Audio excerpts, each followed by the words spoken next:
आपण देखुचंती न्यूज 8।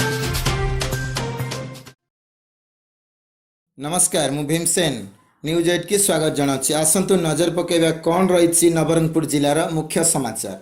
दोषी को गिरफ्त दाबी रे रास्ता रोक। नवरंगपुर जिला रायघर रे बंद पालन होईछि।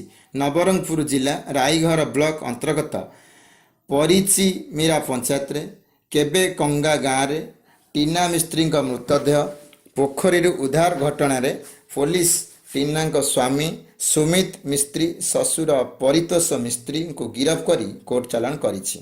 एही घटना रे संपृक्त अन्य अभियुक्त गिरफ्त न करी घंट घोड़ाई अभियोग रे बंद पालन करा जाउछि।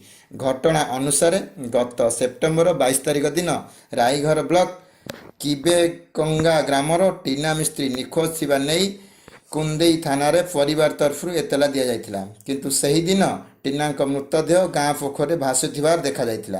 यह एक सुपरिकल्पित हत्याकांड बोली मृत टीना बापा वृंदावन विश्वास कुंदेई थाना रे एतला देइथिले। टीना को तांको स्वामी सुमित मिस्त्री सहित तांको सासु ससुर एवं अन्य दुई संपर्क मिसी हत्या करिथिबा एतलारे उल्लेख करथिले। एतला को आधार करी पुलिस समस्त 5 जन को पचरा उचरा करने सह किबेकंगा ग्राम को जाई घटनार तदंत करथिला।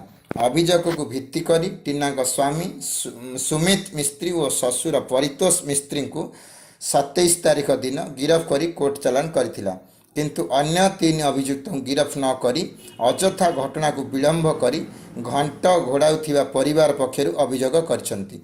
एणु तुरंत अभियुक्त को गिरफ्त दाबी आज स्थानीय बंगीय उन्नयन समिति पक्षर रायघर बंद डाकरा दि जाइछि। एही बंद पालन फल रायघर संपूर्ण बंद थिबा बेले दुकान बाजार बंद रही, सहर को गाड़ी चलाचल बंद रही। Nabarangpur Krishna Sahu report news 8। नमस्कार।